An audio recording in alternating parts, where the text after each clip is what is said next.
Hello साथीहरू नमस्कार। हामी चाहिँ आज यहाँ नजिकै रहेको फाङ्गुल गुवानमा जाँदैछौँ। अब यहाँबाट हामी निस्किँदैछौँ। साथीहरू सबै पछाडि फोटो खिच्दै हुनुहुन्छ। अहिले एकछिनमा हामी त्यहाँ पुगेर चाहिँ देखाउँछ है त आज एउटा नयाँ ठाउँको बारेमा। त्यहाँ रहेको सङ्ग्रहालय र त्यहाँको जहाजहरू चढेर आज दिनभरिको समय बिताउनेछौँ साथीभाइहरूसँग र अहिले जोडिराख्नु होला, हामी त्यहाँबाट फेरि आउनेछौँ है त। साथीभाइहरूसँग निकै नै रमाइलो हुनेवाला छ। कोरिया आइसकेपछि पहिलोपटक जहाजमा चढिरहेका छौँ। साथीहरू हामी चाहिँ यो जहाज चढ्ने ठाउँमा चाहिँ आइसकेका छौँ। यो पछाडि वेल वाचिङ टुर भनेको छ, कोरे पादा एलिङ भनेर लेखाएको छ। यो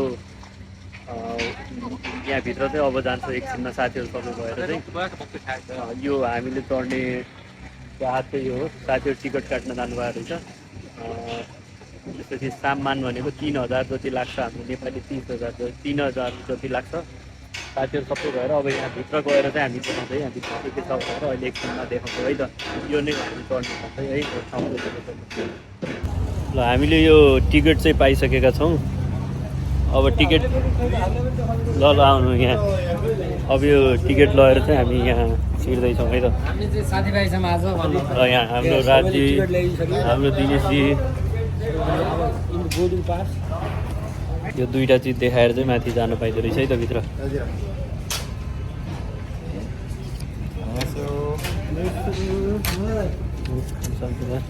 अब यहाँ बोर्डिङ गरेर अब हामी भित्र छिर्दैछौँ है त। दाइएर यहाँ भित्र छिर्यो है त।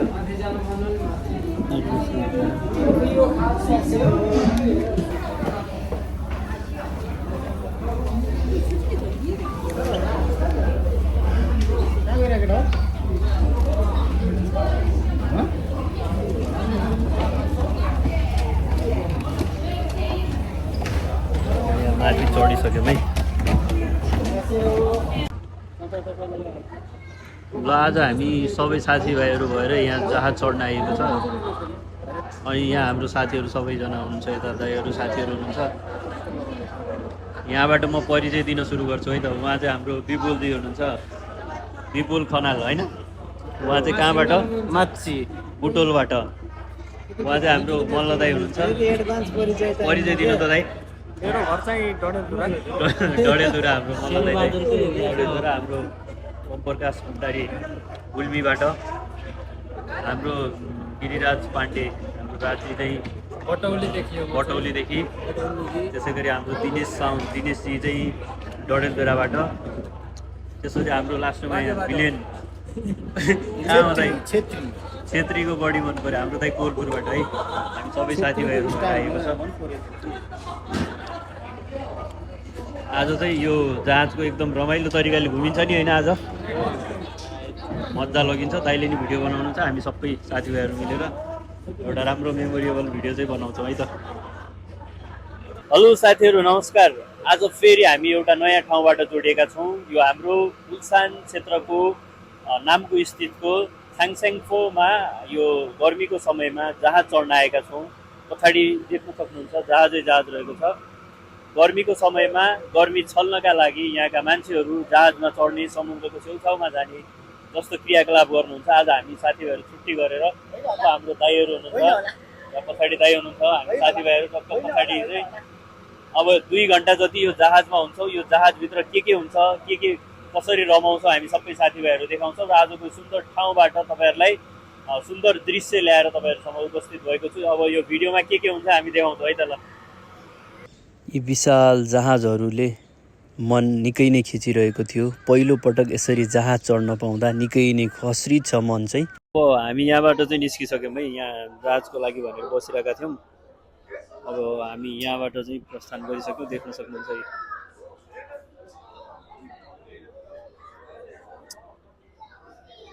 निलो समुद्रले हामीलाई लोभ्याइरहेको छ। हामी अगाडि बढी।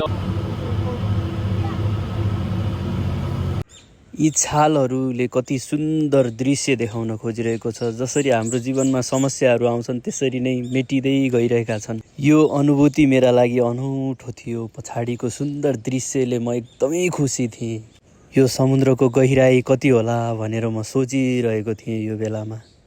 हुन त नेपालमा हामीले नदी मात्रै देखेका मान्छे यसरी समुद्र नै अगाडि आएर हेर्दाखेरि कति मन खुसी भएको होला। सायद यो सुन्दर दृश्यसँग मितेरी गाँस्न पाए भन्ने जस्तो लागिरहेको थियो, खुसी लागिरहेको थियो। कोरियामा चाहिँ जहाजहरू कसरी निर्माण भएको हुन्छ भनेर देखाउँछु है त म। अहिले छु म माथि जहाजको तलाको माथि छु है त। अब यहाँ हामी यो क्रुज टाइपको हो, मान्छे बोक्ने जहाज हो।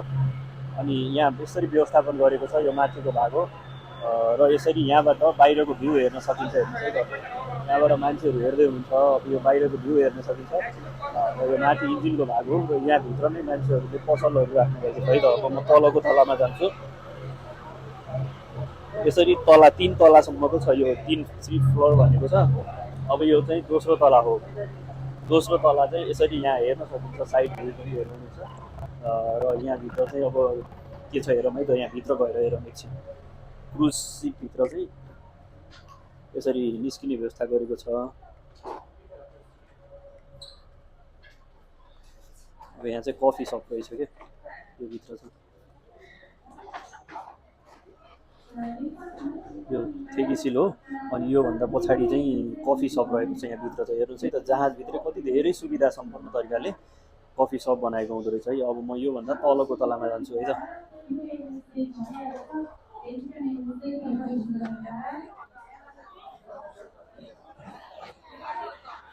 र म त्यसपछि यो तलको तलामा है, यहाँ चाहिँ मान्छेहरू बस्नु भएको रहेछ। यहाँ चाहिँ कन्सर्ट हुँदै थियो एकछिन अगाडि। अब यहाँ मान्छेहरू अब लगभग झर्ने बेला भयो। तलको तलामा चाहिँ कन्सर्ट थियो। अब यहाँ कफी सपहरू, तल कन्सर्ट हुने ठाउँहरू देखाएँ मैले तपाईँलाई। अनि यहीँभित्रै शौचालयहरू सबै छ। अब यो जहाजभित्रको स्ट्रक्चर चाहिँ कस्तो हुन्छ भनेर देखाएको है त मैले तपाईँहरूलाई। अनि योभन्दा तल चाहिँ यो दोस्रो तला हो। दोस्रो तलाभित्र भए जान्छन् शौचालयहरू पनि रहेको छ। अब म यहाँबाट तलको तलामा भनेको 1 तलामा गएर देखाउँदैछु है त। यो हो यहाँको 1 तला र यो चाहिँ इन्जिनको, यहाँबाट भित्र गयो भने चाहिँ इन्जिन हो। यहाँभित्र हामीले जान चाहिँ अलाउड हुँदैन। यो चाहिँ इन्जिनको भाग हो। यो CO2 रुम भनेको छ है। अब यो तलको तलाबाट देख्न सक्छौँ, यो पछाडि पुरै जहाजै जहाज छन्। यो जहाजको नक्साहरू हेरौँ है त। यो हेर्नुहोस्, यो सबै पानी जहाजको नक्साहरू हो र यो पछाडिको भागबाट देख्न सक्नुहुन्छ यो सुन्दर दृश्य देखिएको छ। यो ठाउँबाट हेर्नका लागि बनाएको है त। पछाडि यो चाहिँ इन्जिन रुम हो। यो भित्र इन्जिन छ, सबै क्रुजको टिम नै हो यहाँभित्र चाहिँ।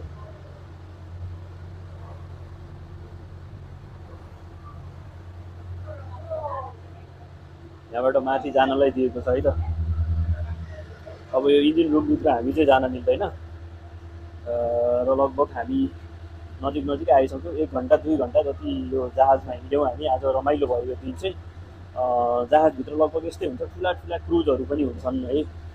ठुला क्रुजहरू हुन्छन्। अनि तपाईँले पनि देख्नुभएको होला, विभिन्न ठाउँहरूमा यस्तो जहाजहरू हुन्छन्।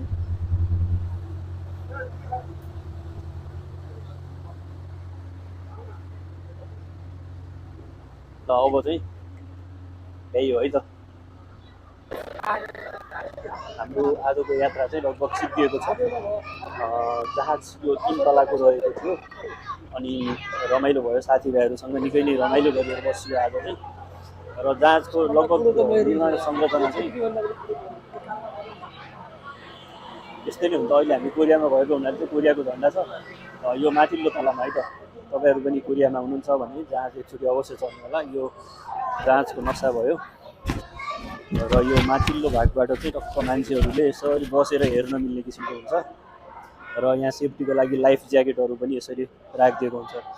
अब हामी आफ्नो गन्तव्यमा पुगिसक्यौँ र समग्रमा भन्दाखेरि क्रुज जहाजहरूको निर्माण चाहिँ यसै गरी नै गरिएको हुन्छ भनेर एउटा छोटो जानकारी दिएँ। र शान्त सागर, निलो आकाश, चिसो हावामा आफूलाई भुलाएर खोजिरहेछु यो। यी छालहरू जस्तै आफ्ना गन्तव्यहरू म यो संसारमा खोजिरहेछु भन्ने जस्तो फिल आइरहेको थियो। र यो समुद्रको सिनले यति धेरै तानिरहेको थियो कि अब छोडिदिनु। पहिलोपटक लाइफमा यसरी क्रुज सिपमा चाहिँ यात्रा गर्दाको अनुभव चाहिँ निकै अनौठो थियो। पछाडि फर्केर अनन्तसम्म हेर्न मन लागिरहेको थियो, जहाँ कुनै गन्तव्य नै छैन, जहाँ कुनै अनिश्चित देखिन्छ नि हो त्यो ठाउँसम्म मस्तले हेरेर बसेँ। जीवनलाई बाँचेँ, जे होस् मैले फिल लगेँ, त्यो अनुभवलाई लगेँ। तपाईँहरू पनि कहिले जानुभयो भने यसरी मस्तले फिल गर्नुहोस् है त। त्यो चिसो हावाले यति धेरै मिठो अनुभूति दिइरहेको थियो मलाई। राजी, दिनेशजी अनि उता हाम्रो मल्लदाई अरू 2-4 जना साथीहरू आउनुभएको थियो, रमाइलो भयो। अब लगभग तपाईँलाई मैले यहाँ सिप पनि देखाएँ है त। यो सिपको जानकारी चाहिँ यहाँ रहेको छ, 3 तलामा, 3 तला, 2 तला र 1 तला यसरी बाँडेको थियो है त सिपमा चाहिँ। अब एकदम इमर्जेन्सी भयो भने चाहिँ यहाँ लाइफ ज्याकेटहरू लगाउन मिल्छ, मस्तले झर्न पनि मिल्छ। कोरियाको आकाश, समुद्र,